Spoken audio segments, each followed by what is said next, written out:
আসসালামু আলাইকুম রহমতুল্লাহি ওয়া বারাকাতুহু। নিশ্চয় সকল বন্ধুরা ভালো আছেন, সুস্থ আছেন। আমিও আপনাদের দয়া আল্লাহর অশেষ মেহেরবানিতে খুব ভালো আছি। প্রতিদিন আপনাদের সাথে কমিউনিকেশন করা আমার একটি অভ্যাস এবং আপনাদের সঙ্গে মিলিয়ে ঝুলে কাজ করতে আমার খুব ভালো লাগে, যার কারণে আমার শত কষ্ট, শত বেদনা বা যত ধরনেরই সমস্যায় থাকি না কেন, সব সময় চেষ্টা করি আপনাদের সঙ্গে কমিউনিকেশন করার, অন্তত একটি ভিডিও হলেও আপনাদেরকে দেওয়ার চেষ্টা করি। সেক্ষেত্রে কিছুটা ডিফারেন্ট হয়। শুক্রবার ছুটির দিনে আমাদের যেহেতু সারা সপ্তাহ আমরা একেবারেই সময় পাই না এই সেকশনের মানুষেরা, আর শুক্রবারে পারিবারিক কিছু প্রয়োজনীয়তা আছে যেগুলোর কারণে আমাদেরকে কিছুটা সময় অবসর নিতেই হয়। আর এই কারণে হয়তো শুক্রবারটা কিছুটা অনিয়ম হয়, আপনাদের সাথে যোগাযোগ করতে পারি না। এজন্য আন্তরিকভাবে তারপরেও আমি চেষ্টা করি আপনাদের সাথে রেগুলারলি কমিউনিকেশন করার। আর প্রত্যেকটা মানুষের যেগুলো ভক্ত আছে তাদের মধ্যে কিছু আলোচনা, সমালোচনা, ভালো মন্দ সব ধরনের কমেন্ট সবসময় থেকেই থাকে, স্বাভাবিকভাবে থাকে। আমার ক্ষেত্রেও এরকমটি হয়েছে, আর বিপরীত কিছু নয়। আমি সবসময় আপনাদের যে কোনো ধরনের প্রশ্নের অ্যান্সার আমি দেওয়ার জন্য চেষ্টা করে থাকি। এবং আপনারা জানেন, আমি কিছুদিন আগে ফেসবুকে পোস্ট দিয়েছিলাম, আমার মা চরমভাবে অসুস্থ এবং তার খাওয়া দাওয়া প্রায় বন্ধের দিকে। এই পরিস্থিতির মধ্যেও আমি সারাদিন আমার কাস্টমারদের সেবা করেছি এবং আপনাদের সঙ্গে কমিউনিকেশন করার জন্য প্রতিদিনই চেষ্টা করেছি। এবং এখনো পর্যন্ত বাসায় এমনও সময় গেছে যে বাসায় আমি মায়ের পাশে বসে আছি, মায়ের সঙ্গে মায়ের কষ্টের কথা শুনছি বা তার শারীরিক কি অবস্থা সেই খোঁজ খবর নেওয়ার সময়ও আমি ফোনগুলো রিসিভ করার চেষ্টা করি। আমার কাছে কল আসছে, রিসিভ করছি। আমি একজন ব্যক্তিকে বলেছি যে ভাই একটু পরে কল দেন, উনি সলিউশন চাচ্ছিল। যাই হোক, এইরকম পরিস্থিতিতে আমি সবসময় চেষ্টা করি। এমনও সময় গেছে যে আমি নামাজ পড়েছি, নামাজ পড়ে আমি মোনাজাত করব, তার আগ মুহূর্তে ফোনটি বেজে উঠেছে, সেই ফোনটা আমি রিসিভ করে আপনাদের সঙ্গে কথা বলার চেষ্টা করি। এটাই হচ্ছে বাস্তবিক জীবন চিত্র। এবং আমার পাশে যারা আছে ছাত্ররা, এরা সবসময় খুব আশ্চর্য হয় যে এতগুলো ফোন রিসিভ করেন নিঃস্বার্থভাবে। এই বিষয়টি আমাদের বোঝা আসে না এবং অনেক পেইনফুল ব্যাপার। তারপরে আমি মনে করি যে আমাকে কেউ কষ্ট করে কল করলো, অবশ্যই তাদের কোনো প্রয়োজন আছে এবং তাদের কলের এই জবাবটা দেওয়া আমার জন্য আসলে খুব জরুরি, আমি এটা মনে করি। তাছাড়া অনেক মানুষ কষ্ট পাবে। আমি এমন কিছু বলার চেষ্টা করি না যে বিষয়গুলো নিয়ে মানুষ কষ্ট পায়। আর রিজিকের মালিক আল্লাহ, আপনি কি খাবেন, কি করবেন, কতটুকু ভালো থাকবেন, খারাপ থাকবেন, এই সব ভারসাম্য আল্লাহ রক্ষা করছে। এবং একজন ব্যক্তিকে কোটিপতি, আরেকজনকে ফকির, আর একজনকে গরিব, এভাবে সবকিছু মেনটেন্স করার চেষ্টা করছে। এজন্য আমি যেখানে আছি এটাও আল্লাহর দান এবং আমার কর্মের ফলাফল। আর সবচেয়ে বড় বিষয় হলো যে আমি কিছু শিক্ষণীয় এবং দৃষ্টিভঙ্গি নিয়ে আপনাদেরকে সবসময় কথা বলে থাকি। আমাকে আজকে একজন কমেন্টে বলেছে যে আপনি এভাবে খোলামেলা কথা বললে হয়তো পাবলিকলি আমাদের প্রাইভেসি, আমাদের বিজনেসের প্রাইভেসিটা কিছু না নষ্ট হতে পারে, সে বিষয়ে আমাকে বোঝানোর চেষ্টা করছে। আর একটি বিষয় হলো যে ইউটিউবে ভিডিও দেওয়ার পরে মনিটাইজ করে যে ইনকামটা আসে, সে বিষয়টি সে ইন্ডিকেট করেছে। আসলে মনিটাইজ করছি কতটুকু বা ইনকাম করছি কতটুকু, এই বিষয়টিও আপনাদেরকে আজকে আমি শেয়ার করব। আসলে ইনকাম, আমরা যে সেকশনে কাজ করি এই সেকশনে আসলে ইউটিউবে কি ইনকাম দেয় সে বিষয়টি আপনাদের সাথে শেয়ার করব এবং আমার কতটুকু লাভ হয়েছে, লস হয়েছে সে বিষয়টি শেয়ার করব। এবং ইউটিউবে কেন কাজ করতে এসেছি সে বিষয়টিও আপনাদেরকে আমি শেয়ার করার চেষ্টা করবো ইনশাআল্লাহ। আপনারা শুরু থেকে শেষ পর্যন্ত আমার ভিডিওটি দেখার চেষ্টা করুন, অবশ্যই আপনাদের ক্লিয়ার হবে। এবং আমি যেটা বলছি এটা বাস্তব চিত্র এবং আমার একেবারে সত্য কথা। সে বিষয়টি হচ্ছে যে ইউটিউবে আমি কাজ করতে এসেছি ইনকামের জন্য নয়। ইউটিউবে প্রাথমিকভাবে আমি কাজ করতে এসেছি একটি চিন্তা ভাবনা নিয়ে, সেটি হলো আমি যখন এই বিজনেসে আসি এবং আমার সরাসরি কোনো টিচার ছিল না এবং আমি অনেকটাই ভুক্তভোগী এবং অনেকে আমাকে কষ্ট দিয়েছে এবং অনেকের কাছে আমি অনেকভাবে অবহেলিত হয়েছি। আমি প্রশ্ন করেছি, অ্যান্সার পাইনি। তাদের কাছে আমি ডিভাইস কিনতে চাইছি, সে ডিভাইস আমাকে দেয়নি, টাকার বিনিময়ে তারা কাজ শিখাতে চায়নি। এরকম একটা পরিস্থিতির মধ্যে আমার এই জীবন গড়ে ওঠা।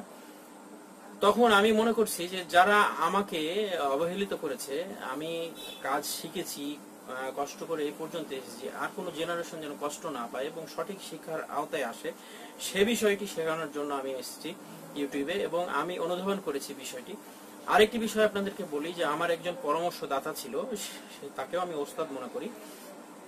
সে ব্যক্তিটা আমার পরামর্শদাতা ওস্তাদ, এবং আমি তাকে নিয়ে বেশি কথা বলবো না, সে কতটুকু এক্সপার্ট নন এক্সপার্ট এ বিষয়ে আমি কথা বলতে যাব না। বিষয়টি হচ্ছে জাস্ট পরামর্শদাতা, এবং আমাকে প্রাথমিকভাবে কিছু কিছু পরামর্শ দিয়েছে, তার পরামর্শের কারণে আমি এ পথে এসেছি।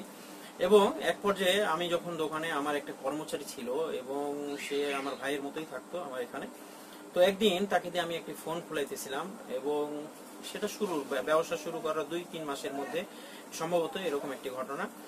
এবং আমি আমার কর্মচারীকে দিয়ে ফোনটা খোলাচ্ছি, এই সময় যে আমাকে পরামর্শ দিত বিভিন্ন সময়, সে ব্যক্তিটা এই সিচুয়েশন এসে দেখছে, দেখার পরে রাত্রে আমাকে বলছে যে মিলন ভাই, আপনি তাকে কি কাজ শিখাচ্ছেন?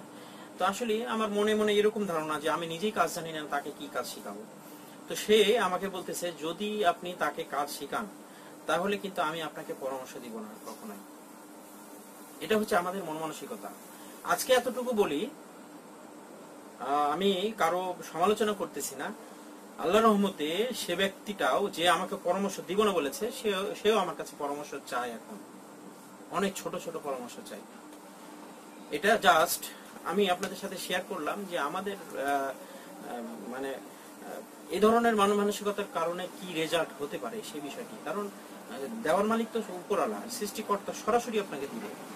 আপনি কি বলবেন, আপনি কি খাবেন, আপনি কি করবেন, আপনি কতটুকু কি আর্ন করবেন, সবকিছু কিন্তু তিনি দান করবেন। অতএব আমাদের মন মানসিকতাটা কিছুটা বড় করা উচিত।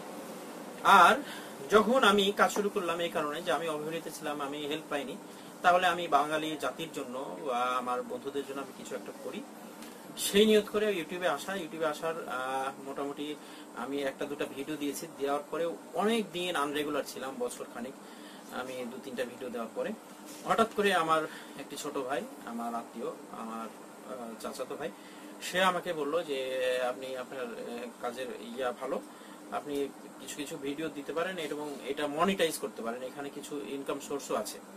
এই বিষয়টি বললো যখন, তখন আমি ব্যাপারটা নিয়ে একটু ভাবলাম এবং তাকে বললাম ঠিক আছে।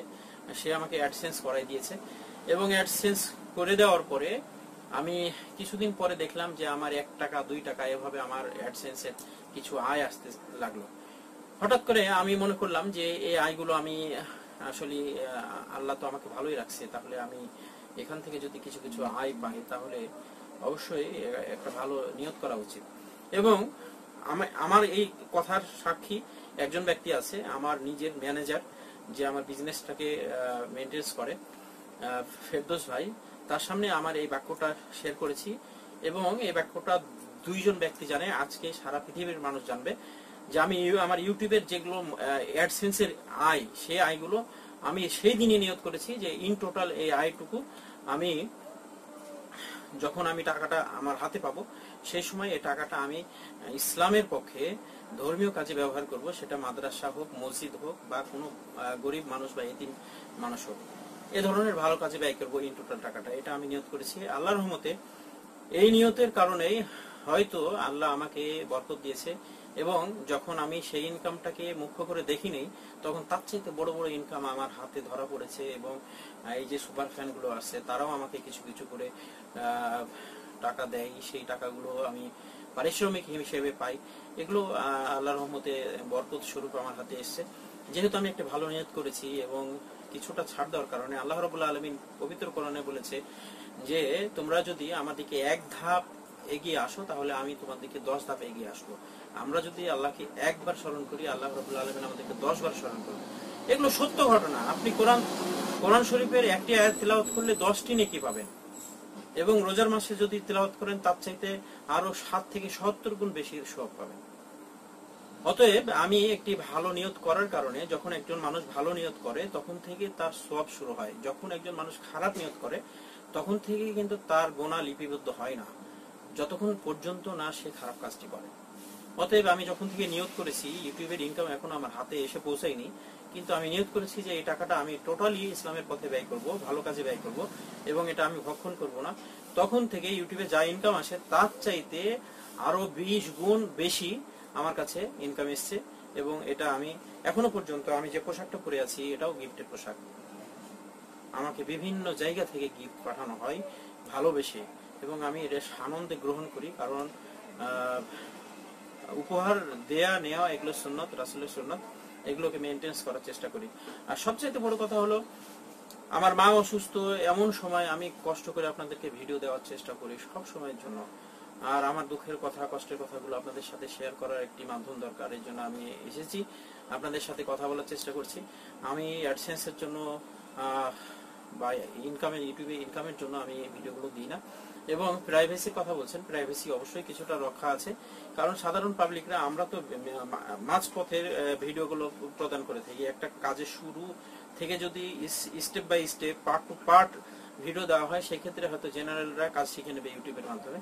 কিন্তু যেহেতু আমরা মাঝখান থেকে বিভিন্ন সময় বিভিন্ন রকম রিকোয়েস্টের আলোকে ভিডিওগুলো করার চেষ্টা করি, এবং কিছুটা ইনিশিয়ালিও আছে, এই বিষয়টি আমাদের টেকনিশিয়ান ভাইদের জন্যই বেশি উপকৃত হয় তারা। এবং জেনারেশন যারা আছে, নতুনভাবে যারা আসতে চাচ্ছে, বেকারত্ব যে অভিশাপ, এই অভিশাপ থেকে তো জাতিকে রক্ষা করতে হবে। এই জন্য অনেকে এই বিষয়টি নিয়ে খুবই আগ্রহী হচ্ছে এবং আসছে এই কাজগুলোতে। আর বেকারত্ব দূর করা আমাদের জন্য সকলের প্রয়োজন, কেউ কারো রিজিক নষ্ট করতে পারে না, আল্লাহ রাব্বুল আলামিন বরকত দিবে। আসুন আমরা ভালো কিছু চিন্তা করি, পজিটিভলি কিছু চিন্তা করি, তাহলে আমাদের জীবনটা সুন্দর হবে এবং আমরা আগামী দিকে আগাইতে পারবো, এবং আমাদের সম্মান, ইজ্জত সবকিছু আল্লাহ বৃদ্ধি করবে। এই কামনায় আজকের কথা এখানে শেষ করছি। আপনারা আমাকে ভালোবাসবেন, আর আমিও আপনাদের কাছে ভালোবাসা আশা করি, ভালোবাসা চাই, এবং শেষ পর্যন্ত আমি চেষ্টা করবো আপনাদের সঙ্গে থাকার। ভালো থাকবেন, সুস্থ থাকবেন। আসসালামু আলাইকুম ওয়া রাহমাতুল্লাহি ওয়া বারাকাতুহু।